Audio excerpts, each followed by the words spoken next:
할렐루야, 할렐루야. 저를 따라 같이 한번 믿음으로 고백해 보시겠습니다. 주님이 선한 목자가 되십니다. 주님이 저와 여러분의 선한 목자가 되어 주시는 줄로 믿습니다.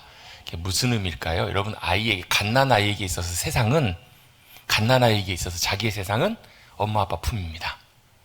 그게 전부입니다. 다른 데를 가도요, 갓난 아이는 절대 누가요? 엄마가 같이 갑니다. 엄마가 그를 품에 안고 그와 함께 합니다.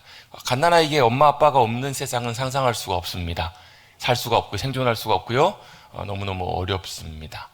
갓난아이에게 세상은 엄마의 품이고 엄마와 함께하는 그곳입니다. 양에게 있어서 세상은 뭘까요? 목자가 함께하는 그곳이 양에게 세상입니다. 여러분 잘 아시는 것처럼 양도 약간 돼지하고 비슷한 그런 체형을 갖고 있어서요, 그 목이 이렇게 밑으로 굳어 있어요. 그래서 멀리 내다보지를 못하고 바로 앞에 이것만 보인다고 하죠. 또 시력도 안 좋아가지고 앞이 안 보여요. 마치 누구처럼? 앞날을 내다보고 살 수 없는 우리 인생처럼 앞이 보이지 않는. 그래서 누가요? 맹수가 오는지 위협이 오는지 이 길이 어디로 가는지 절벽인지 어딘지를 누군가가 도와주고 안내하고 보호해주지 않으면 양은 늘 생명의 위태로움 가운데 살아갈 수밖에 없는. 또 아무것도 여러분 없잖아요. 양은 맹수가 공격해 올 때 그냥 무방비로 당할 수밖에 없는. 물론 양도 뿔도 있고 성질도 굉장히 온순하고 그런 것보다는 성질이 굉장히 한성질 한다고 들었는데요. 여러분, 야생의 맹수나 이런 거에 비하면 양은 정말로 아무것도 자기를 의지할 수 있는 것이 없죠. 누가 꼭 필요하다? 목자가 꼭 필요하다. 마찬가지로 성경에 주님이 우리의 목자가 되시고 우리의 양이다라고 말씀해 주시는 이유는 하나님이 우리의 뭐가 되어주시냐면 아버지가 되어주시고 하나님이 우리의 세상이 되어주신다는 의미예요. 우리가 가는 곳이 어디든 우리가 어디 있든 여러분, 부모는 같이 못 따라가요. 근데 누구는요, 하나님께서는 성령님을 통하여 우리 있는 그곳에 함께 해주세요. 그럼 그곳이 뭐가 돼요? 하나님이 함께 하신 하나님의 나라, 하나님의 세상이 될 수 있는 거예요. 높은 산이, 거친 들이, 초막이나 궁궐이나 사막이나 좋은 초원이나 왕궁이나 어디나 아니면 몇백만 원짜리 호텔이나 몇십억짜리 집이나 아니나 그게 중요한 게 아니로 거기 어디요? 주님이 거하시는 그곳에가 뭐가요? 그 어디나 하늘나라. 여러분, 거기에 하나님의 나라, 하나님의 세상이 임하심을 믿고 하나님과 함께 믿음으로 살아가시는 사랑하는 성도님들 되시기를 간절히 주님의 이름으로 축복합니다. 아멘. 그렇게 주님과 동행하고 한 주 잘 보내셨습니까? 한번 옆에 계신 분들에게 한번 물어보시죠. 한 주 잘 지내셨습니까? 평안하셨습니까? 한 주 잘 지내셨습니까? 평안하셨습니까? 물어보시고 대답을 안 들으시더라고요. 그냥 인사만 툭툭 던지는 것이 아니라 정말 상대방의 평안을 묻는 것 중요합니다. 왜? 하나님께서는 우리의 관심이 있으시냐면 우리의 평안에 관심이 있으시거든요. 여러분, 평안은 아무 일도 안 일어나고 아무 문제가 없는 것이 아니거든요. 평안은 뭐냐면 우리의 진정한 평안이 되시는 주님이 함께해 주시는 그것이 우리의 평안이 되시기 때문에 괴로울 때 주님의 얼굴 보라, 평화의 주님, 평화의 주님이라고 표현되는데 성경에 평화, 평안, 평강 이런 의미는 다 같이 이걸로 표현을 해볼 수 있어요. 샬롬으로 표현해 볼 수 있어요. 샬롬. 샬롬은 주님이 우리에게 주시는 안정감, 평안함이에요. 아이가 엄마 품에 안겨 있을 때 가장 편안한 것처럼 우리의 심령과 우리의 영혼이 주님 품에 있을 때 누릴 수 있는 것이 샬롬이거든요. 여러분, 주님의 샬롬이 함께 하시기를 주님의 이름으로 축복합니다. 왜요? 주님이 그렇게 역사하시고 일하시는 하나님이시기 때문에. 그런 은혜를 누리시는 우리 사랑하는 성도님들 되시기를 간절히 바랍니다. 여러분, 중요한 일일수록 뭐가 많이 필요하냐면 더 많은 준비가 필요합니다. 중요한 일을 하기 위해서는 더 많이 준비해야 되고 중요한 것들을 많이 해야 될 것이 참 많이 있습니다. 특별히 중요한 일을 준비하는 것 중에서 제일 중요한 준비가 바로 뭐냐면 사람을 준비시키는 것이 너무너무 중요합니다. 여러분, 아무리 요즘 AI가 발달하고 많은 기술들이 발달한다고 할지라도 그걸 제어하고 그걸 만들어낼 수 있는 사람들이 굉장히 중요합니다. 이게 정확한 통계는 아니지만 이게 왜냐하면 국가 대외비와 관계된 부분이기 때문에 추정해 보건대 한 전투 비행사를 만들어내기 위해서 들어가는 비용이 최소한 제일 적게는 70억에서 200억 이상 들어간다고 합니다. 우리나라 기준으로 할 때요. 한 사람의 능숙한 파일럿을 만들어지기 위해서는 어마어마한 돈과 투자와 시간과 노력이 필요하다고 합니다. 미국 같은 경우에는요, 더 이상 300억 이상의 비용이 많이 들어간다고 하죠. 훈련 기간도 필요할 것이고 무엇보다 제일 많이 차지하는 것이 한 번 전투기가 이렇게 뜨고 나갈 때 1시간 동안 쓰는 그 항공유 그 전투기의 고급 기름이 제일 많이 먹는 것은 1시간에 9천만 원 정도를 소요한다고 합니다. 한번 뜨고 내릴 때마다 어마어마한 비용이 들어가야 그렇게 해야 뭐가 만들어진다고요? 한 사람의 능숙한 전투 비행사가 만들어지기 때문에 그렇습니다. 의사, 여러분 그냥 여러분 공부 좀 해가지고 의사가 되면 여러분 그런 의사 선생님한테 진료받기는 좀 겁나시겠죠. 많은 수련과 훈련과 연습과 많은 경험들이 쌓여져서 훌륭한 명의로 세워질 수가 있습니다. 한 회사만 놓고 보더라도요, 그 회사의 중요한 기술을 다루는 그 엔지니어, 중요한 기술자는 그냥 하루아침에 그냥 뚝딱 배워가지고 배우는 것은 아닙니다.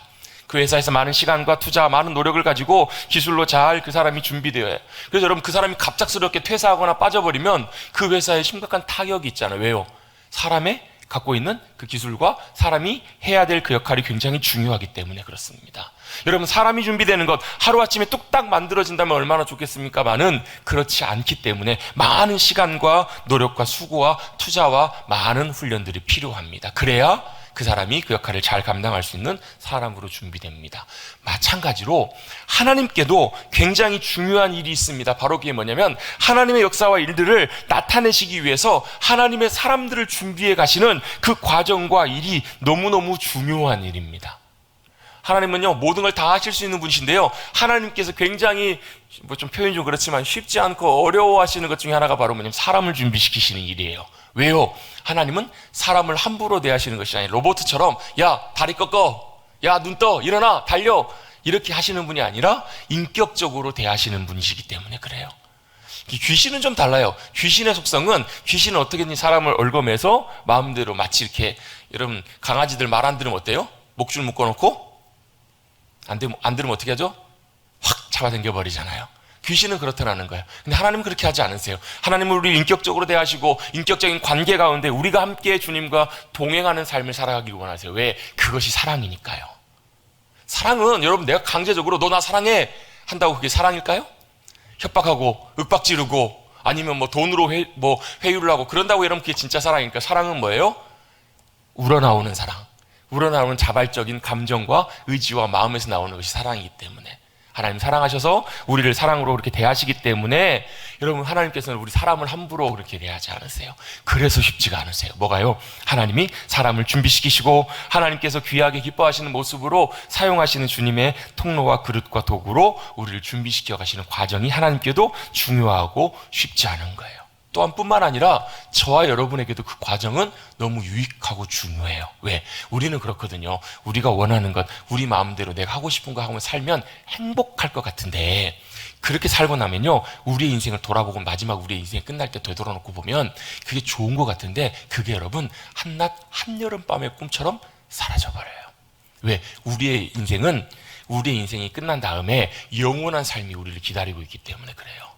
영원하신 하나님께서 우리를 향한 영원한 생명, 영원한 것을 바라보고 살아가도록 우리를 이렇게 만드시고 우리를 부르시고 계시기 때문에 한낱 있다가 없어져 버릴 것들, 있다가 여러분 그냥 없어져 버릴, 저도 그렇거든요. 어렸을 때 참 좋아했던 것들이 많은데 지금 돌아놓고 보면 그게 뭐예요? 별로 저에게 지금은 아무런 의미가 없어요. 왜? 그건 있다가 없어지는 것이기 때문에 그래요.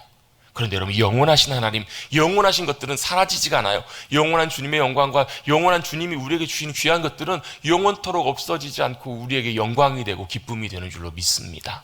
그 삶이 가치 있는 삶이에요. 그 삶이 참으로 영광스러운 복된 삶, 그 삶을 하나님께서는 우리가 살아가기를 원하세요. 그래서 어떻게 해요? 하나님께서는 우리를 그렇게 잘 준비되고 잘 다듬어진 하나님의 형상대로 우리가 변화돼가고 성장해가고 자라가기를 원하십니다. 아멘. 마치 뭐처럼요, 진흙덩어리를 마치 여러분 귀한 작가가 빚어가서 뭘 만들어가요? 작품을 만들어가는 것처럼 누구 손에 붙들려서 이 흙이 제 손에 아마 빚어져서 제가 빚으면 그나마 거들떠 보지도 않은 그런 작품이 될 거예요. 근데 여러분 정말 탁월한 작가가 그 진흙을 가지고 흙을 가지고 빚어낼 때 귀한 작품을 만들어내는 것처럼 주님은 저와 여러분의 삶을 그렇게 빚어가기를 원하시는 하나님이신 줄로 믿습니다. 저는 자세하게 잘 모르지만 다이아몬드도 원석이 참 중요한데요, 원석보다 더 중요한 게 그 원석을 어떻게 잘 깎아내는가, 어떤 각도로 어떻게 잘 만들어내는가에 따라서 다이아몬드 가치가 엄청나게 달라진다고 하죠. 누구 손에 붙잡힌 바 되어서 누가 그걸 가공하고 빚어가느냐에 따라서 가치가 달라지는 것처럼 하나님께서는 저와 여러분의 삶을 그렇게 빚어가시고 새롭게 가기를 원하시는, 우리에게 복과 은혜로 함께하기를 원하시는 주님이신 줄로 믿습니다. 그래서 여러분 성경에 나와 있는 믿음의 사람들의 인생을 보면요 전부 다 이 과정을 한 사람도 예외 없이 다 거쳤어요.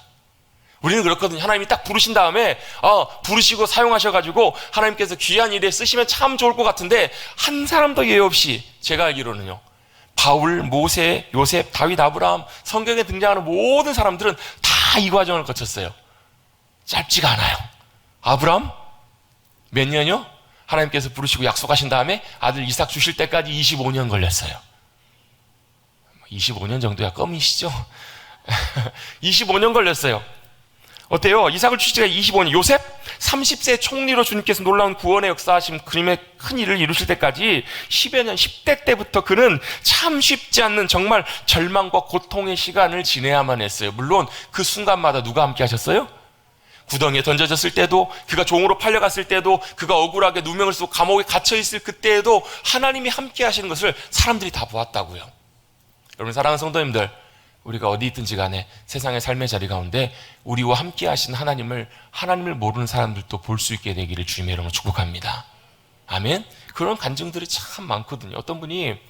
나중에 이제 목사님 되신 분이신데, 어떤 분이 갑작스럽게 미국에서 성공한 삶을 살아가다가 30대 후반쯤인가요? 갑작스럽게 심장 쪽에 이상이 생겨가지고 도로에 운전하고 가다가 갑자기 의식을 잃고 쓰러졌어요. 병원에 갔더니 심장을 이식하지 않으면 살 수가 없다는 거예요. 그때 자신의 삶을 다시 한번 다 돌이키고 하나님의 은혜 가운데 다시 삶을 돌이키고 했어요. 기적적으로 놀랍게 심장에 공여자가 나온 거예요. 그래가지고 심장 이식을 하려고 이렇게 준비를 하고 있는데 옆에 있는 여자분의 소리가 들리는 거예요. 나중에 알고 봤더니 그분이 좀 더 급박한 거예요. 의사 선생님한테 물어봤대요.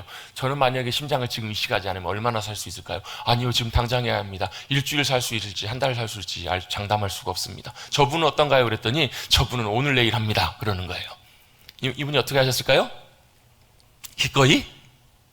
그러면 저분을 위해서 제 심장을 먼저 양보하겠습니다. 나중에 의사 선생님 말리는 거 당신 그러 죽는다고.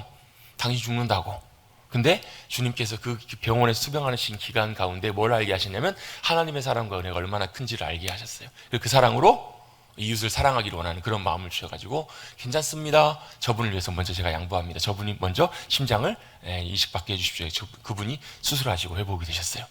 그러니까 누가 더 급해졌냐면 이 소식을 들은 의사들과 거기에 있는 의료진들이 다 급해진 거예요. 이 주치의도 하나님을 전혀 믿지 않은 사람이었는데 이분의 모습을 보면서 이분을 위해서 간절하게 하나님께 기도하기 시작했다는 거예요. 하나님 이분 살려주셔야 된다고. 하나님 이분 분명히 살려주셔야 된다고. 역사해달라고, 도와달라고. 온 병원에서 모든 사람들이 함께 믿는 분 안 믿는 분 기도하기 시작했어요. 기적적으로 얼마 되지 않은 시간 가운데 놀랍게 거기에 맞는 심장이 이식이 되게 돼가지고 수술하고 지금까지 10수년 동안 하나님의 귀한 일들을 잘 감당하고 계신다는 간증을 어떤 목사님의 간증을 통해서 들은 적이 있어요. 무슨 얘기를 제가 드리려고 이 말씀을 드리는가? 하나님께서 그 시간 동안 고통과 아픔의 시간들을 지나게 하시지만 거기에 누가 함께 하셨는가? 하나님이 그 순간마다 함께 하시고 우리를 빚어가시고 역사해 가시면서 우리를 바꿔 가시더라는 거예요. 다윗 성년 때 부르세요. 왕으로 기름 부으셨어요. 그럼 누가 왕이에요? 하나님 보실 땐 다윗이 왕이에요. 근데 그가 왕이 될 때까지는 10여 년 동안, 심지어 길게는 20년 가까운 시간 동안에 이런 많은 쫓기는 시간을 통해서 하나님만 전적으로 의지하고 도움을 구하는, 하나님만 의지할 수밖에 없는 삶을 살아가야만 했던 거예요. 훈련이고 연단이에요. 우리는 그래요. 교회 다니고 예수님 믿으면 형통하고 일이 잘 되고 복되고 다 잘 될 것 같아요. 아멘?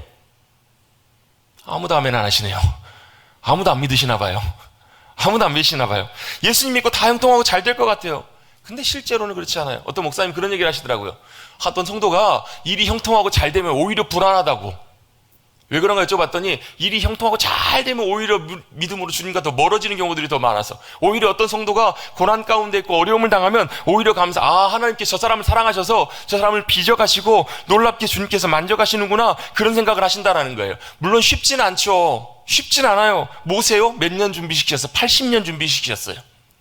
40년 가까운 시간은 왕국에서 준비시키시고요. 40년 가까운 시간은 광야에서 버림받은 그곳, 아무도 찾지 않는 그곳, 아무것도 앞이 보이지 않는, 이제는 자신의 인생이 다 끝났다고 절망할 수밖에 없는 80년 인생을 하나님께서 준비시키시고 그를 다루어 가셨던 거예요. 여러분 여기서 아직 80 안 되신 분들 괜찮습니다. 80 넘으셨다고 갈래 85세. 하나님께 그때까지도 준비시키시고 주님이 사용해 가시더라는 거예요. 바울도 마찬가지예요. 바울도 주님께서 그를 다메스 도상에서 놀랍게 기적적으로 만나주시고 귀하게 사용하신 것 같지만 실제로 바울도 아라비아 광야에서 3년 동안 또 사역을 하다가 고향 땅 다소에 가서 10여 년 동안 13년 가까운 시간 동안 그는 마치 실패자처럼 그 시간들을 보내야만 했던 거예요. 근데 여러분 그건 실패도 아니었고요, 절망의 시간도 아니고 하나님께서 빚어가시고 훈련시켜가시고 다루어 가시는 귀한 시간들이었던 거예요. 왜요? 우리 모두는 다 하나님이 준비시켜 가시고 세워 가시는 그런 과정들이 필요하기 때문에 그래요. 절대로 우리가 예수님 믿고 자동으로 뿅 변화되지 않아요. 안 변한다고요.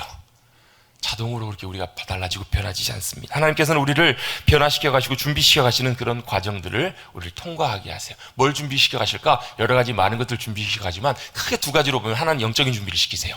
영적인 준비라는 말은 간단하게 하나님과의 우리와의 관계가 더욱 가까워지는 거예요. 하나님만 믿음으로 의지하고 신뢰하는, 하나님을 더욱더 알아가고 하나님께 더 가까이 나아가는, 의지하는 자리로 주님께서 나오기를 원하세요. 하나님은 그런 자리로 우리를 밀어가세요. 의지해 가신다. 광야?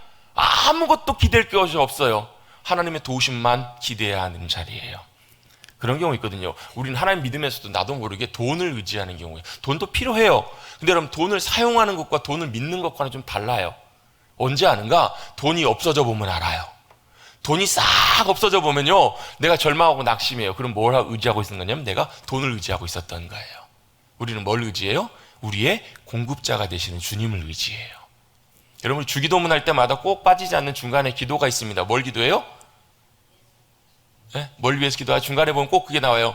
일용할 양식을 주시는 분이 누구시라고요? 누구시라고요? 저와 여러분의 아버지시라고요. 여러분, 저도 아이들의 아버지지만, 아빠지만, 여러분, 제가 만약에 뭐 경제적으로 부족함이 없고 우리나라에 제일 잘 사는 사람이라면 저희 아이들 필요한 것들, 아이들이 걱정할 필요가 하나도 없겠죠. 왜? 필요할 때마다 적재적소에 가장 좋은 것들로 채워줄 것이기 때문에. 마찬가지입니다, 여러분. 하나님께서는 우리에게 필요할 것들을 공급해 주시는 분이세요. 왜 근데 그럼 많이 안 주시는가? 왜? 많이 주시면 우리가 그거 의지해요. 그거 기대고 산다고요. 딱 필요한 만큼 막 딱 주세요. 절망적일 때 하나님께서 우리를 그런 삶으로 밀어내실 때, 내가 뭘 의지하고 있는지를 확인할 수 있어요. 사람 의지하는 경우들도 있어요. 사람 의지할 때요, 어때요? 우리 보통 믿는 도끼에 발등 찍힌다고 하죠. 그럼 100% 내가 사람 의지하고 있는 거예요. 사람을 기대하고 있기 때문에. 여러분, 사람을 전혀 기대하지 않고 의지하지 않으면요, 누가 뭘 해도 별로 상처받지 않아요. 뭐 그럴 수 있지. 뭐 사람이니까. 여러분, 누군가 기대고 있으니까 넘어지는 거지, 기대지 않으면 여러분 그 사람이 자리 비켜도 안 넘어진다고요. 하나님은 우리가 하나님만 신실하게 의지하는 그 자리로 나오기를 원하시는 거예요. 건강이요? 어떤 분들은 건강 자신하시는 분 계세요. 절대 건강 자신 못합니다, 여러분. 지난주에 안타까운 소식이 있었어요. 우리 집사님 조카 되는 우리 사랑하는 젊은 청년 25이에요. 만으로 24인데 갑자기 머리가 아파서 병원을 갔는데 머리에 아마 뇌수막염 같아요. 머리에 염증이 생겨가지고 결국은 한 병원에서 한 열흘 정도, 10여일 정도 있다가 뇌사에 빠졌어요. 여러분, 20대 중반이라고 여러분 어느 누구도 자랑 못해요. 아침에 다녀오겠습니다 인사하고 여러분 그 하루 가운데 안전하게 집으로 돌아올 수 있는가 없는가 그 장담할 수 있는 사람은 아무도 없습니다. 여러분, 건강도 마찬가지고요, 우리의 인생도 마찬가지예요. 여러분, 우리는 우리의 삶을 책임지시고 우리의 생명 되시는 주님만 의지하는 그 자리에 서야 될 줄로 믿습니다. 그걸 주님이 준비시키시고 훈련시키신다고. 영적인 훈련들을 시키세요. 또 그것만 훈련시키시는 것이 아니라 또 우리를 뭘 준비시키시는가? 우리의 삶의 모습들. 여러분, 이게 준비가 되면요, 여러분 교회에서는 신앙생활 잘할지 몰라요. 근데 세상 나가면 삶의 자리에서는 이게 준비되어 있지 않으면 여러분 전혀 우리가 믿음으로 주님과 동행하는 삶을 살아가지 못해요. 어떻게 해요? 우리의 말을, 우리의 생각을, 우리의 행동을, 우리의 성품과 모습들을 주님이 바꾸어 가기를 원하신다는 거예요. 내 사고방식이 변화되고 내 생각이 바뀌고 내 말과 행동과 모든 것 하나하나가 어떻게 해요? 주님이 기뻐하시는 모습으로, 주님 닮아가는 모습으로 귀하게 주님이 변화시켜 가시고 준비시켜 가시는 하나님이십니다. 아멘 하십시다. 아멘. 그렇게 주님이 우리를 준비시켜 가시는, 왜 우리를 그렇게 붙들어 사용하시도록, 우리를 그렇게 주님의 놀라운 귀한 일. 요셉, 여러분 참 귀한 인물이지만요, 요셉도 어렸을 때 보면 좀 그런 기질이 있었던 것 같아요. 잘난치 않은 기질이. 하나님이 좋은 꿈을 주시고 비전을 주셨을 때 어때요? 다 자랑하고 다녀요. 가만히 있었으면 아마 그가 그렇게 어려움을 겪지는 않았겠지만 자랑하고 다니. 모난 부분들이 있었어요. 마치 돌이 다듬어져야 되는 것처럼 모나고 어그러진 부분들을 하나하나 주님이 다듬어 가신다라는 거예요. 누구를? 주님 사랑하시는 주님의 자녀들을. 마치 뭐처럼요? 작품을 지져가는 것처럼, 조각해가는 것처럼. 여러분, 제가 자주 언급하는 말씀이 있죠. 에베소서 2장 말씀에 보면 너희는 그의 만드신 바라라는 말씀이 나와요. 하나님이 저와 여러분을 만드셨다라는 표현. 우리 아까 성시교도 갈 때 시편 95편 말씀에 보면 하늘을 누가 만드셨다고요? 하늘이 하나님께서 지으시고 땅도 주님 만드신 바다, 우리도 그의 만드신 바라라는 고백이 나와요. 하나님께서 저와 여러분을 빚으시고 만드셨대요. 우리의 만드신 바라, 이 단어가 포이에마라는 단어가 영어로는 마스터피스, 걸작품이라는 단어로 번역해서 사용을 해요. 여러분 옆에 계신 분들에게 이렇게 한번 인사해 주십시다. 당신은 하나님의 작품이시랍니다. 안 하시는 분들은 안 믿어져서 그렇습니다. 그렇게 하기 싫어서 그래요. 근데 성경은 그렇게 분명히 말씀하세요. 하나님의 걸작품이래요. 하나님의 포이에마, 작품이라고 말씀하세요. 아닌 것 같은데요. 그래서 주님이 깎아가시고 빚어가세요. 우리의 성품을 빚어가시고 우리의 심령과 우리의 생각과 마음을 빚어가시고 깎아가신다라는 거예요. 때때로 어떨 때 그럴 때 있어. 가만히 좀 두시라고. 근데 하나님은 포기치 않으시고 우리를 그렇게 다듬어 가세요. 여러분 성경에 아무리 위대한 하나님의 사람들도요, 여러분 그런 이들일수록 더 하나님께서 크게 다루시고 그를 빚어가셨던 모습들을 성경을 통해서 우리는 발견해 갈 수 있어요. 여러분 우리를 포기치 않으시고 우리를 붙드시고 준비시켜 가시고 만들어 가시는 그 주님의 손에 붙들림 받으시는 저와 여러분 되시기를 주님의 이름으로 축복합니다. 그게 여러분 저와 여러분에게 너무너무 큰 유익이에요. 신실하신 하나님께서 우리를 기뻐하신 삶으로 빚어가실수록 가도록 우리를 빚어가실수록 우리에게도 큰 유익이고 복인 이유가 뭐냐면, 그렇게 우리가 변화돼 가면 우리가 뭐가 되냐면 복 있는 자들이 되어가요. 복 있는 자가 되십시다. 여러분 하나님께 복과 은혜를 구하지 마시고 여러분 우리가 빚어져 가고 변화돼 가시면 하나님의 복과 은혜가 흘러 들어와요. 여러분 그렇게 임하게 되는 거예요. 그런 면에서 여러분 우리가 빚어지는 것이 너무너무 중요해요. 우리가 성품에 대한 부분을 지난주부터 살펴보고 있는데, 성품이라는 단어가 영어 단어는 캐릭터라는 단어를 써요. 캐릭터라는 말을 여러분 자주 쓰시죠. 캐릭터라는 말이 어디서 온 단어냐면 조각하다라는 말에서 왔대요. 조각하고 빚어가시는 거예요. 어떻게 해요? 하나님의 형상대로 하나님의 모습대로 빚어가고 새롭게 해가시는 거예요. 여러분 저와 여러분의 성품이, 저와 여러분의 말과 행동이, 저와 여러분의 삶의 모든 드러나는 모습들이 인격과 사람의 됨됨이가 주님 닮아가시는 귀한 모습들로 빚어져 가시고 새로워져 가시고 변화돼 가시기를 주님 여러분 축복합니다. 그래서 우리 지난주에 어떤 부분을 살펴봤는가? 그리스도인의 성품은 이런 성품이어야 합니다. 첫 번째 시간으로 사랑에 대한 부분을 살펴봤어요. 여러분 저와 여러분의 삶에 성품 가운데 사랑의 모습들이 빚어져 가시. 사랑이 뭐죠? 사랑은 오래 참고, 사랑은 온유하며, 사랑은 시기하지 않으며, 사랑은 자랑하지 않으며, 사랑은 교만하지 않으며, 사랑은 자기의 유익을 굳지 않으며, 사랑은 이거 여러분 아무리 우리가 달달달 외우고 있어도 저와 여러분의 성품을 통해서 이게 배어 나와야 돼요. 여러분 이 사랑의 성품들이 저와 여러분의 삶을 통해서 흘러나오는 그리스도의 귀한 사랑의 향기가 나타나시는 복된 저와 여러분 되시기를 간절히 주님 여러분 축복합니다. 오늘은 두 번째 시간으로 그리스도의 성품 가운데 뭐요? 믿음. 믿음, 소망, 사랑이니까 다음 주에는 소망인가? 아니, 그런 의미는 아니고요. 믿음에 대한 부분을 좀 잠깐 다루려고 합니다. 사실 이 믿음이라고 하는 것은 그리스도의 성품이라는 의미 차원보다는 어떤 쪽에 좀 가깝냐면 신앙의 본질에 좀 더 가까워요. 무슨 말이냐면 우리가 신앙생활을 한다라고 할 때는 반드시 뭐가 필요하냐면 믿음이라는 게 꼭 필요해요. 믿음이 없이는 신앙생활 자체가 안 돼요. 교회는 다니지만 이 믿음이 없으면 그냥 교회 다니시는 분이지 믿는 그리스도인이라고 말할 수는 없어요. 이해가 되세요, 여러분? 여러분, 이 믿음이 있어야 하나님과의 우리의 관계가 회복이 되고, 이 믿음이 있어야 우리가 그리스도인이 되는. 여러분, 내가 어떻게 그리스도인이 되는가? 여러분, 그리스도인이십니까? 왜 대답을 못 하세요? 왜 못 하시냐면, 복음에 대한 이해가 선명하지 않기 때문에 그래요. 그리스도인이라는 말은 뭐냐면, 하나님이 내 아버지시고, 내가 하나님의 자녀이고, 거룩한 주님의 백성이라는 뜻이에요. 여러분 하나님의 자녀이십니까? 하나님 나라의 백성이십니까? 뭘 보고요? 얼굴에 쓰여 있나요? 신분증 있으세요? 자격증 있으세요? 어디에요? 성경이 그것을 우리에게 분명히 보증해 주신다라는 거예요. 대표적인 여러 가지 말씀드렸지만 제가 자주 언급하는 요한복음 1장 12절 말씀, 영접하는 자 곧 그 이름을 뭐 하는 자요? 믿는 자들에게는 하나님의 자녀가 되는 권세, 권한을 주셨다라는 거예요. 잘나서가 아니고요. 착한 일 많이 해서가 아니라 뭔가 자격이 있어서가 아니라 선물로 주신 거예요. 뭘요? 하나님의 자녀가 되는 권세, 자격을 주셨다는 거예요. 뭘요? 주님을 영접하는 자, 믿는 자들에게. 여러분 예수 그리스도가 여러분의 구주이심을 믿으십니까? 예수님이 여러분의 구주로 여러분과 함께 하심을, 여러분 안에 영접하셔서 여러분과 함께 하심을 믿으신다면 여러분은 하나님의 자녀가 되셨습니다. 왜요? 성경이 그걸 보증해 주기 때문에 그래요. 여러분, 이거 분명히 구원에 대한 우리의 분명한 영적인 사실들을 성경을 통해서 우리가 확신할 필요가 있어요. 우리 자신의 모습을 보면요, 긴 것 같기도 하고 아닌 것 같기도 해요. 오늘 시간이 없어서 안 하겠습니다. 옆에 계신 분 보면 하나님의 자녀인가 아닌가 긴가민가 한다고요. 그걸 보면서 알 수가 없어요. 뭘요? 분명히 우리에게 확증해 주시는, 보증해 주시는 주님의 말씀 가운데 우리가 하나님의 자녀가 되었음을 확신할 수 있다는, 그게 뭐라고? 그게 믿음이라고요. 같이 한번 해보시겠습니다. 믿음은 어디서부터? 우리가 예수 그리스도를 나의 주님으로 구주로 믿는 그 순간부터 믿음은 역사하기 시작해요. 믿음은 우리 안에 들어오기 시작해요. 그래서 여러분, 믿음은 성품이기 이전에 신앙의 가장 중요한 핵심 중에 하나예요. 본질이라고요. 그러면 이걸 왜 성품으로 다뤄야 되는가? 이 믿음은 신앙생활의 가장 중요한 본질이지만 또한 이 믿음을 통해서 이 믿음이 어디로 나타나야 되는가? 우리의 삶으로 나타나는 것이 우리에게 유익하기 때문에 그래요. 여러분, 사랑도요, 우리 신앙의 제일 중요한 본질 중에 하나인데요, 사랑이 우리의 성품을 통해 나타나기 시작하면 어떤 일이 벌어지냐면, 이 사람에게는 사랑의 놀라운 성품들이 나타나요. 가는 곳마다 사랑받아요, 그런 사람은. 예? 여러분의 성품에 주님의 사랑의 성품이 나타나기 시작하면 여러분 누굴 만나더라도 여러분 다 좋아한다니까요. 그러시든가 마시든가.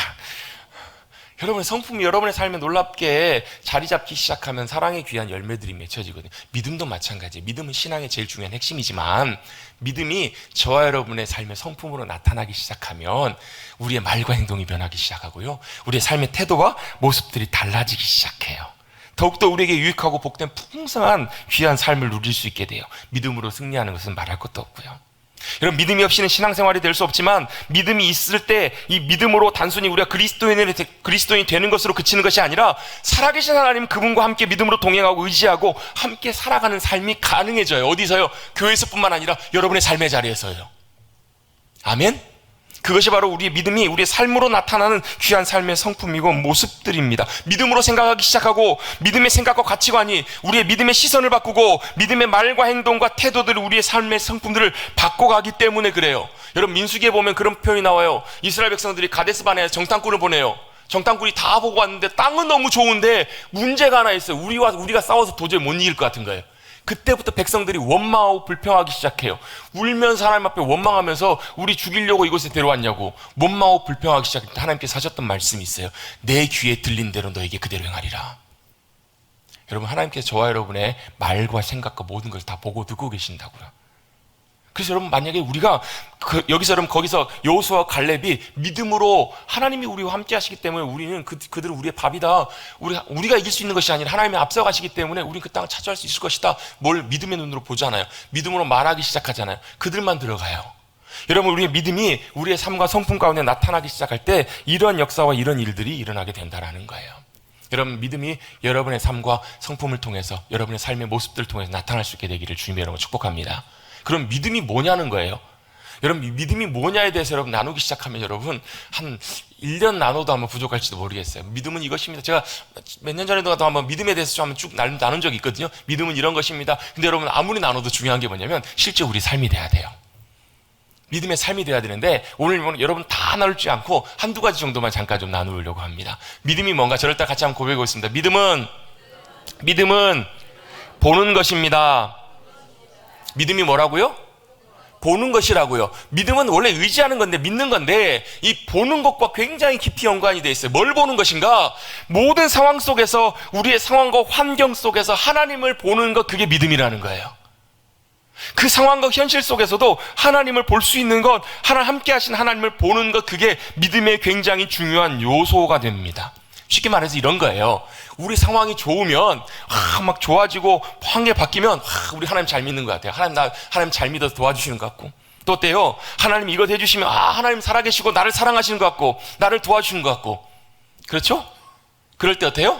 할렐루야 하시죠? 그렇죠? 근데 항상 그런 것만은 아니에요. 처음 예수 믿을 때는 막 그래요. 근데 오히려 시간이 지날수록 어때요? 오히려 막 말도 안 되는 상황들이 일어나기 시작해요. 막 기가 막히고 코가 막히는 그런 상황들을 하나님께서 허락해 주실 때가 있다고요. 생각지도 않는 그런 일들이 생기고 모든 것들이 다 무너지고 모든 상황들이 다 절망과 어려움으로 바뀔 때, 그때가 바로 뭐라는 거예요? 하나님께서 우리의 믿음의 삶을 훈련시켜 가시는 단계라는 거예요. 그때 뭐 하라고요? 그때 하나님을 보는 것, 그게 믿음인 거예요. 그때도 볼 수 있어야 하니까. 사실 여러분, 우리 상황과 현실에 그런 일들이 생기면 여러분 다른 거 보이지가 않아요. 여러분 그거밖에 안 보여요. 제가 나름 제 또래에서는 그래도 키가 적지 않은 편, 우리 정 집사님이 저보다 훨씬 키가 크시지만 제가 웬만큼 어디 가서는 키 때문에 별로 이렇게 많이 이렇게, 예전에 한번 제가 버스나 지하철을 타면 다 머리가 다 정수리가 다 보이더라고요. 어디 가서 이렇게 꿀리지 않는데, 제가 이번 주 말고 그 전주에 사촌 결혼식이 있어가지고 갔는데, 그 결혼하는 남자가 운동하는 농구 선수예요. 키가 2m가 넘어요. 멀리서 볼 때는 이랬는데 가까이 접해서 사진 찍다 보니까 제가 처음 그런 경험을 해봤어요. 딱 봤더니 어깨밖에 안 보여요. 얼굴 보는데 이렇게 쳐다봐야 되더라고요. 생각해보세요. 저보다 훨씬 그 키 큰 그 신랑이 만약에 제 앞에 딱 가로막고 있으면, 여기 서 있으면 여러분 보일까요? 안 보일까요? 안 보여요. 그거밖에 안 보여요. 지금은 좀 다르지만 옛날에 여러분 학교에서 교실에서 학생들 자리 배정할 때 어떻게 앉혀요? 키순대로 앉혀요. 여러분 제가 제 반에서 그래도 한두 번째 됐는데, 제가 여러분 제일 앞에 앉아있으면 여러분 뒤에 있는 친구들이 안 보여요. 여러분 우리 그 상황보다 큰 것들이 내 앞에 딱 닥치면 안 보인다고요. 그런 일들이나 상황들이 생기면 뭐만 보이면 그 상황만 보여요. 큰 일들이 풍랑이 일고 바람이 불기 시작하면 그거밖에 안 보인다고요. 여러분, 제가 엊그저께 어떤 영상을 보는데 미국에 얼마 전에 토네이도가 돌았거든요. 토네이도, 큰 태풍. 토네이도는 우리나라 태풍과 좀 다르게 그 어마어마한 그것들이 실제로 눈에 보이잖아요. 토네이도가 도는데 그때 어떤 트럭을 운전하고 있었던 분이 그 블랙박스 영상으로 찍어놓은 걸 보여주는 거예요. 근데 하마터면 자기도 큰일 날 뻔했다니. 자기가 그 뒤에다가 짐을 한 30톤 이상 싣고 있어서 그랬지 웬만한 트럭들은 그 앞에 다 넘어진대요. 큰 트럭들도 바람이 어마어마하게 무섭게 부니까. 여러분 만약에 그 한가운데 서 있다고 보세요. 뭐만 보이시겠어요? 바람만 보인다고요. 날아가는 이런 것만 보인다고요. 여러분 우리가 만나는 상황과 현실과 환경들이 딱 그래요. 그거밖에 딱 안 보여요. 어쩔 수 없이 우리가 만나는 상황에서는 그게 바로 그것만 보인다고요. 얼마나 크게 보이는지 그거 말고 다른 것이 아무것도 안 보여요. 그런데 우리가 믿음으로 서 있는다라는 것은 무슨 얘기냐면, 그 상황 속에서도 함께 하시는 주님을 보는 거예요. 그리고 그 상황보다 더 크신 주님을 바라보는 것, 그게 믿음으로 보는 거예요. 믿음이 뭐라고요? 보는 거라고요. 그 상황에도 주님이 함께. 자, 베드로가 주님이 걸어오시니까 주님이시면 저도 같이 걸어오게 해주셨더니 실제로 무리를 걸어가요. 얼마나 놀라운 경험을 해요. 오, 된다. 무리를 걷는다. 깜짝 놀라다가 무슨 소리를 듣냐면 파도 소리가 들리는 거예요. 처음에는 주님 말씀 듣고 주님 바라보며 걸어가다가 파도 소리가 들리고 바람 소리가 들리니까 자기도 모르게 돌아보는 거예요. 오 하다 보니까 물에 빠져들어가는 거예요. 원래 믿음으로 주님 바라보는 걸 놓쳤기 때문에 그가 물에 빠져들어가요. 앞에는 홍해가 가로막고 있습니다. 뒤에서는 애국 군사가 죽이려고 쫓아옵니다. 뭐가 보여요? 죽음이 자기를 쫓아오는 게 보이는 거예요. 그때 모세가 뭘 봤던 거예요? 하나님이 행하신 역사를 보라. 우리 가운데 함께 하시며 놀라운 구원의 역사를 행하시는 주님을 보라라고 믿음으로 선포해요. 여러분 보십시다. 함께 하시는 주님을 보십시다. 내가 어떤 상황에 있든지 간에, 어떤 현실 속에 있든지 간에 그곳에 주님은 함께하고 계시고 주님의 놀라운 역사를 이루어가고 계시는 하나님이심을 믿기를 바랍니다. 그것이 바로 믿음입니다. 그 상황보다 크신 하나님, 바람과 파도도 잠잠케 하시는 주관하시는 하나님이 우리 하나님이심을 믿음으로 바라보는 것, 그게 바로 우리의 믿음이라는 거예요.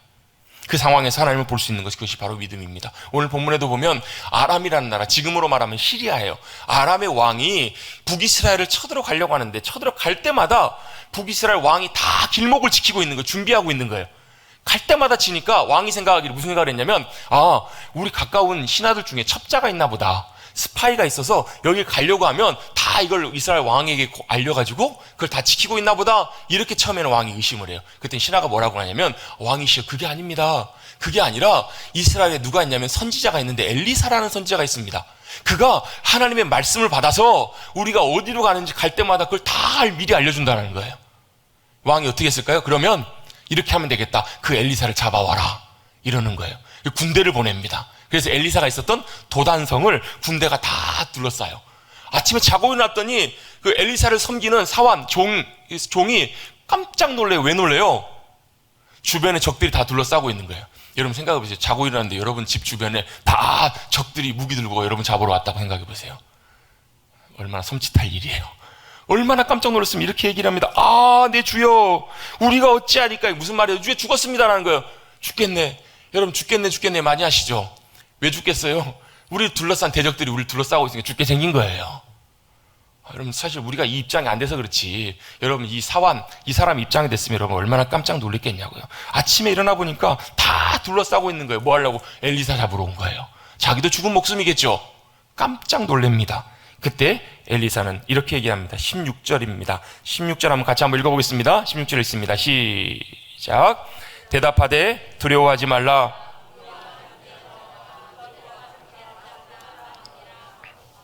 아멘. 뭐 하라고요? 두려워하지 말래요. 두려워하지 마십시다. 왜요? 엘리사 눈에는 뭐가 보였냐면 그 사환 눈에는 안 보였는데 그들이 우리 잡으러 온 그들보다 우리와 함께한 천군 천사들, 그 불병구와 불말들이 더 많다는 게 보였던 거예요. 함께 하신 하나님, 그분의 보내신 놀라운 도우심과 역사하심이, 함께 하심이 그의 눈에는 보였던 거예요. 17절입니다. 기도합니다. 이렇게 기도합니다. 여호와 하나님, 원합니다. 그의 눈을 열어서 보게 하옵소서. 뭘 보게 해달라는 거예요?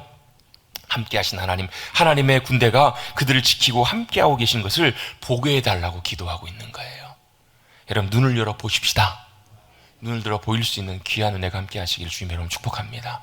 아무리 상황이 절망적이어도 크신 하나님, 그보다 크신 하나님을 바라보는 것이 바로 믿음입니다. 믿음의 눈이 띄어질 때, 그 순간에도 하나님이 여전히 붙들고 계시고 함께 하시고 주님의 역사와 일들을 이루어가고 계시는구나, 그게 보이는 것, 그게 바로 믿음이고, 그 믿음의 삶의 모습들이 변해가는 것이 우리의 성품들이 믿음으로 변화되어가는 삶이에요. 제가 지난주 중에 책을 읽다가 그 책에 나와 있는 한 간증이 있더라고요. 이런 간증이 있더라고요. 옛날에 IMF 터질 때 97년도 이야기입니다. 그때 한 이분이 대학을 막 졸업하고 대학원을 진학하려고 한 때였나 봐요. 어떤 교회 집사님이신데, 이분의 꿈이 원래 뭐였냐면 러브하우스를 만드는 게 꿈이었대요. 옛날에 여러분 90년대 여러분 러브하우스 기억나시는 분들은 옛날 분들이십니다. 옛날에 여러분 막 어려운 주거 환경 속에 있는 분들, 건축가들이 가가지고 집을 깨끗하게 새로 고쳐주고 선물해주는 막 감격 가운데 막 그 집 들어가는, 그 여러분 기억나시죠? 얼핏. 그걸 만드는 건축가가 되는 게 꿈이어가지고 학교에서 건축가 공부를 열심히 해서 이제 대학원을 이제 가는 그 상황인데, 시장에 일하시면 그 어머니가 이제 밤에, 이제 야간에 그 이제 아마 시장, 그 동대문 아마 이런 데서 아마 밤에 이렇게 영업을 하시는 그 일을 하셨나봐요. 오래 일을 하시다가 이분이 97년 11월에 뇌출혈로 갑자기 어머니가 쓰러지신 거예요. 이제 그 다음에 대학원을 가야 되는데 뇌출혈로 쓰러지고 병원에 갔더니 위독하신 거예요. 하나님 앞에 간절히 기도했어요. 뭐라고 기도해? 하나님, 목숨만 살려주세요. 우리 어머니 생명만 살려주세요. 그랬더니 하나님께서 그 기도에 정확하게 응답하셔가지고 기적적으로 목숨을 살려주셨는데, 중환자실에서 3개월, 병원에서 한 6개월, 8개월 있는데 의식이 돌아오시지 않는 거예요. 온몸이 마비가 되고 식물인간처럼. 지금이야 그런 분들이 이제 요양병원이나 이런 것들로 이렇게 많이 국가에서도 도움을 받고 할 수 있지만, 그 당시에는 거의 다 집에서, 태어나면 집에서 다 가족들이 다 수발 들고 모셨어야만 했잖아요. 이 아들이 영락없이 20대 후반쯤 됐겠죠? 이 아들이 어머니를 모셔야 되는 그런 상황이 된 거예요. 근데 이 상황이 사실 얼마나 사실 기가 막히고 어이가 없는 일이에요. 어머니가 쓰러지셔서 아무것도 못하시고 다 24시간 간병해야 되는 그 상황인데, 이분이 그때 이런 마음이 드시더라는 거예요. 왜라고 생각하지 말고 어떻게라고 한번 생각해보자라는 마음을 하나님께 주시더라는 거예요. 무슨 말이냐면, 왜라고 생각하면 이런 마음들이 있잖아요. 왜 하나님이 어머니를 쓰러지게 하셨을까? 왜 이때 이런 일이 생겼을까? 왜 하나님이 목숨을 살려주셨는데 의식은 안 돌아오게 하실까? 왜 하나님께서 이 어머니를 식물인간처럼 이렇게 그대로 두실까? 이런 생각들이 자꾸 들더라는 거예요. 그래서 이런 생각하지 않고, 하나님 어떻게 어머니를 잘 간병할 수 있을까요? 하나님 이 상황에서 어떻게 해야 할까요? 이렇게 하나님 앞에 묻기를 원하는 마음으로 그렇게 마음을 작정하셨다는 거예요. 그러면서 어머니를 어떻게 도울까요? 이렇게 묻고 이렇게 해가다 보니까 자신의 마음속에 어떤 마음이 생기냐면, 모든 상황들이, 힘든 상황들이 찾아올 때 이걸 덜 힘들게 받아들일 수 있는 그런 마음이 들더라는 거예요. 그러니까 굉장히 꽤 오랜 시간 동안, 몇 년 동안 어머니를 요양하는데 상황은 하나도 안 바뀌었대요. 어머니 의식이 돌아오신 것도 아니고 하나도 달라진 것이 없었는데, 뭐가 바뀌었냐면 자신의 마음이 바뀌더라는 거예요. 자기가 변화되더라는 거예요. 그래서 모든 상황들이, 힘든 상황들이 찾아올 때 그 상황들을 어떻게 받아들이게 되냐면 덜 힘들게 받아들여야지. 용납하고 용서할 수 없는 상황을 만났을 때도 용서할 수 있는 마음들이 생기고요. 그런 마음들이 들잖아요. 자기가 건축학도로 20대 후반부터 어머니 병상에 어머니를 지키고 있는데, 다른 친구들은 다 지금 막 회사를 다니고 잘 다니고 할 거 아니에요. 남들보다 뒤처지고 떨어지고 이런 염려와 걱정들이 찾아올 거 아니에요. 또 막 불안한 마음들, 이런 마음들이 많이 있었을 텐데, 그런 마음들이 평안한 마음들로 관점과 마음이 변화되더라는 거예요. 그 모든 것들을 바라볼 수 있는 그런 마음들이 생기고, 그것들을 하나하나 이제 기록해 가기 시작했는데, 나중에 이게 책으로 나왔나 봐요. 책으로 나오게 되고, 그게 유명해져서 방송에서 막 인터뷰를 요구하는데 이게 하나님의 은혜로 된 것이기 때문에 인터뷰를 거절하고, 근데 오히려 그것이 더 좋은 기회가 돼가지고 대기업에서 홍보팀에서 연락이 와가지고 일할 수 있는 길들이 열리기 시작하고요. 또 자기는 결혼을 못할 줄 알았대. 왜? 어머니 그렇게 막 8년 10년씩 이렇게 병상 24시간 붙들고 있는데 어떻게 결혼을 하고 누구를 만나겠냐고요. 근데 어떤 분이 찾아와가지고 그 얘기를 듣고 이제 와서 좀 도와주고 싶다고, 조금씩 도움을 주기를 원한다고 왔는데, 나중에 그분이 뭘 보냐면 그 어머니를 섬기는 그 남자의 모습을 보면서 하나님 아버지가 우리 영혼을 돌아보시는 그런 사랑과 마음이 보여지고 느껴지더라는 거예요. 나중에 어떻게 됐을까요? 그분이 아내가 된 거예요. 결혼을 하게 되고. 이런 것 하나하나를 주님께서 만들어 가시느라, 그분이 마지막 하는 고백이 그거예요. 자신은 사막 한가운데 떨어진 것 같았다고. 근데 사막 한가운데서도 하나님은 한치의 오차도 없이 인생의 모든 걸음들을 달려오게 하시고 지내오게 하시더라는 거예요. 그게 뭐예요? 함께 하시는, 역사하시는, 무슨 상황 속에서, 절망 속에서도 함께 하시는 주님을 바라보는 믿음의 눈인 줄로 믿습니다. 제가 종종 자주 소개하는 찬양이 있어요. 그게 한글 가사가 좀 제 마음속에 잘 이렇게 마음에 잘 안 들어서, 영어가 좀 좋은데 영어 어렵진 않지만 웨이메이커, 길을 만드는 주님이라는 찬양 제가 몇 번 소개한 적 있잖아요. 주님이 이곳에 함께 하시네. 그 주님을 찬양합니다. 경배합니다. 주님 우리를 치유하십니다. 회복하십니다. 그분은 우리에게 인생의 길을 만드시는 분, 기적을 행하시는 분, 약속을 성취하시는 분, 어둠 속에 빛이 되시는 분, 그분이 우리 하나님이십니다. 이게 그 찬양의 고백이거든요. 그리고 뒤에 보면 또 브릿지가 뭐가 붙냐면, 우리의 눈에 보이지 않아도, 우리가 만져지고 느껴지지 않아도 주님이 여전히 일하시고 역사하신 주님이십니다. 찬양의 고백이 너무너무 귀해요. 그 주님이 저와 여러분의 하나님이신 줄로 믿습니다. 하나님은 실수하지 않으시는 분이세요. 제가 며칠 전, 엊그저께 금요일인가요? 차를 타고 운전해 가는데 그 극동방에서 그 찬양이 나오더라고요. 하나님은 실수하지 않으신다네, 그 찬양이 나오더라고요. 근데 그 찬양을 녹음해서 불렀던 분이 오늘 오후에 찬양사에 오시는 김대한 그분의 녹음 버전이 나오더라고요. 참 신기하다 싶었어요. 하나님 실수하지 않으시는 분이세요. 하나님 여전히 우리의 삶을 통해서 역사하세요. 저도 목사지만요, 때때로 앞이 안 보일 때가 정말 많아요. 우리 인생을 봐도 그렇고, 하나님 모든 일들을 봐도 그렇고, 교회를 봐도 그렇고, 우리 한국교회를 봐도 그렇고, 여러분 진짜 앞이 안 보일 때가 많아요. 그런데 그럼에도 불구하고 하나님을 함께 하시고 역사하시고 주님의 일들을 나타내어 주시는 우리 아버지 하나님이신 줄로 믿습니다. 그걸 믿음으로 바라보는 것, 그게 믿음이라고요. 참새 한 마리도 성경에 보면 한 마리도 땅에 떨어지지 않는다라고, 하나님 허락하시지 않으면 땅에 떨어지지 않는다고 마태복음 10장에 말씀하세요. 근데 여러분, 참새 한 마리가 여러분 벽에 부딪히거나 이렇게 떨어지는 게 하루에 몇 마리가 떨어진 줄 아세요? 몇 마리나 떨어질까요? 대충 맞춰보십시오. 우리나라에서 하루에 평균 한 2만 마리가 떨어진답니다. 1년이면 1800만 마리가 그렇게 떨어져 죽는데요. 어떤 분이 연구를 했대. 미국까지 계산해봤대. 미국은요, 하루에 1370만 마리 정도가 떨어진대요. 떨어져 죽는데요. 1년을 계산해봤더니 50억 마리가 그렇게 땅에 떨어진대요. 근데 그걸요, 하나님이 다 허락하신다는 말은 다 알고 계신단 말이에요. 참새 한 마리 떨어지는 것도 하나님이 다 알고 계시고 보신 하나님, 그 하나님을 믿음으로 바라보는 것, 그게 여러분 우리의 진정한 믿음인 줄로 믿습니다. 여러분, 한 심리학자가 연구를 했다고 하죠. 중요한, 많이 들어보셨을 거예요. 우리 인간이 염려하고 걱정하고 두려워하고 염려하는 것들의 40%는 전혀 쓸데없는, 절대 일어나지 않는, 예를 들면 하늘이 무너질까? 40%는 이런 걱정한다는 거예요. 30%는 뭐라는가? 이미 지나간 일들에 대해서 걱정한대요. 몇 프로예요? 둘 더하면 40 더하기 30이 70입니다. 70%예요. 그 중에 또 22%는 뭐냐면 사소한 고민들이래요. 별 의미 없는. 또 4% 정도는 우리 힘으로 아무리 노력해도 어쩔 수 없는 것들. 거기까지 하면 96%입니다. 나머지 4% 정도만 우리가 걱정해서 해결할 수 있는 일들이라고 어떤 심리학자 통계를 내놓은 게 있어요. 여러분, 염려가 찾아오고 걱정이 찾아올 때마다 여러분 믿음으로 함께 하시는 주님, 역사하시는 주님을 바라볼 수 있게 되기를 간절히 바랍니다. 그것이 우리가 믿음으로 살아가는 삶이에요. 여전히 역사하고 계세요. 여전히 함께, 눈에는 안 보이시지만, 제가 수요일날 그런 말씀 나누면서 그런 얘기를 했어요. 제가 서울 처음에 대학교 1학년 올라가가지고 깜짝 놀랐어요. 그때 막 지하철 5호선이 뚫렸을 텐데, 분명히 지하철이 다리를 건너가야 되는데, 한강을 넘어가야 되는데, 타고 딱 내렸더니 다리를 안 건너가는 거예요. 나중에 알고 보니까 지하로 뚫어가지고 지하로 지나갔더라고요. 저는 상상도 못해. 여러분 지금 안 놀라시지만 저는 그때 진짜 놀랐어요. 상상도 못할 일이었거든요. 아니 어떻게 지하로 지하철이 지나가는가? 한동안은 그때부터 혹시 한강 무너지지 않을까 걱정하고 다닌 적이 있어요. 여러분, 우리 상상을 뛰어넘어서 지하철이 눈에는 안 보이지만 지나갔던 것처럼 하나님의 역사하심과 인도하심은 그렇게 역사하고 인도하고 계신 줄로 믿습니다. 여러분, 그 믿음이 우리의 삶이 되시기를 주님의 이름으로 축복합니다. 저와 여러분의 사고방식과 생각 속에 말과 행동과 태도 가운데 들어가서 우리 하는 모든 말들이 믿음으로 하는 말들이 되시고, 우리의 삶과 행동과 모든 것들이 믿음으로 함께 하시는 주님과 믿음으로 나아가시는 귀한 삶을 살아가시는 저와 여러분 되시기를 주님의 이름으로 축복합니다. 그 눈이 열리는 것이 믿음의 삶이에요.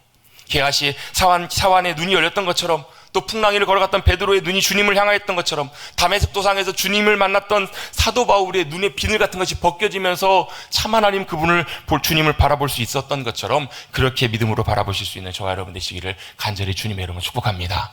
믿음은 보는 것입니다. 시간이 다 돼서 원래 두 번째까지 나누고 마치려고 했는데, 두 번째는 제가 한 줄로 말씀드리겠습니다. 첫 번째 믿음은 보는 것이고, 두 번째는 믿음은 굳건히 서는 것입니다. 어디에 서는 것인가? 하나님의 말씀 위에 서는 거예요. 아무 다른 데 서는 것이 아니라요, 주님 위에, 주님의 말씀 위에 서는 거예요. 그래서 여러분, 말씀을 통해서 답을 발견하셔야 돼요. 이 얘기만 하고 마칠게요. 한 목사님이, 미국에 계신 한 친구 목사님이 계시는데, 그 목사님이 부목사 시절에 참 목회를 잘하셔서 사람들이 참 좋아하고 따르고 늘 항상 칭찬이 끊이지 않는 참 사람들이 사랑하는 그런 목사님이셨대요. 근데 그분이 단임 목회를 나가게 됐는데, 단임 목회를 나갔더니 그 교회 몇 명 되지도 않은 성도들 중에서 몇 분이 설교만 하면 팔짱을 딱 끼고 있는 거예요. 뭐 하는 거예요? 목사님 설교를 하든가 말든가 나는 당신 싫다는 거예요. 목사님 싫다는 거예요. 목사님을 거부하고 막 이런 반응들 나타나니까 목사님이 몇몇 안 되는데, 그것 때문에 견딜 수가 없는 거예요. 너무 스트레스를 많이 받는 거예요. 나중에 공황장애에 이 목사님 빠졌어. 공황장애. 여러분, 공황장애 뭔지 아시죠? 사람을 만나야 되는데 사람을 만나지를 못하는 거예요. 너무 괴로워하고 힘들어하다가 어느 날은 성경을 읽다가 갑자기 다른 데를 읽다가 누가복음 말씀을 읽어보고 원하는 마음이 들어가 누가복음 읽다가 무슨 말씀 읽었냐면 6장 26절에 이런 말씀이 나와요. 모든 사람이 너희를 칭찬하면 화가 있도다. 그들이 조상들이 거짓 선지자들에게도 이같이 하였느니라 라는 말씀이 이게 있는 거예요. 그 말씀을 읽으면서 목사님 깜짝 놀랐대요. 모든 사람이 다 칭찬하면 뭐가 있다고요? 화가 있대요. 화가. 이 목사님은 다른 사람들이 다 자기를 존경하고 인정해 주기를 원했던 거예요. 예전에 그랬으니까. 그러면서 이 말씀을 읽다가 자기의 교만을 하나님께서 보게 하셨대요. 그렇구나. 내가 사람의 칭찬과 사람의 이렇게 인정해 주는 것이 많이 길들여져 있었구나 깨닫고 겸손하게 말씀 앞에 자신을 맞추고 돌아오게 됐더니 그 이후로 공황장애가 완전히 깨끗하게 나아지게 됐다는 거예요. 말씀 속에서 답을 발견하신 거예요. 여러분, 믿음은 굳건하게 서는 것입니다. 말씀을 통해서 답을 발견하시고 그 위에 서실 수 있는 사랑하는 성도님들 되시기를 주님의 이름으로 축복합니다. 정리합니다. 믿음은 보는 것입니다. 믿음은 견고하게 굳건하게 서는 것입니다. 그 위에 서셔서 저와 여러분의 말과 행동과 가치관과 생동과 성품과 모든 것들이 믿음으로 변화되어 가시는, 그래서 삶의 자리에서도 주님과 동행하시는 삶을 살아가시는 사랑하는 성도님들 저와 여러분 되시기를 간절히 주님의 이름으로 축복합니다. 주님 감사합니다. 오늘도 6월을 시작하는 첫째 주일 주님 앞에 믿음으로 나오게 하여 주시고 예배하며 주님의 말씀에 귀 기울이게 하여 주심 감사를 드립니다. 우리를 하나님의 자녀 삼아 주셨는데 우리의 삶을 통해서 믿음이 우리의 삶의 성품으로 나타나는 복된 삶을 살아가는 우리 모두가 되게 하여 주시옵소서. 우리와 함께 하시는 주님을 바라볼 수 있는 눈이 열리게 하여 주시고 주님의 말씀에 굳건하게 서서 우리의 삶이 믿음으로 굳건하게 세워지는 믿음의 놀라운 승리의 삶을 살아가는 사랑하는 성도들 우리 모두가 되게 하여 주시옵소서. 감사드리며 예수님의 이름으로 축복하며 기도드리옵나이다. 아멘.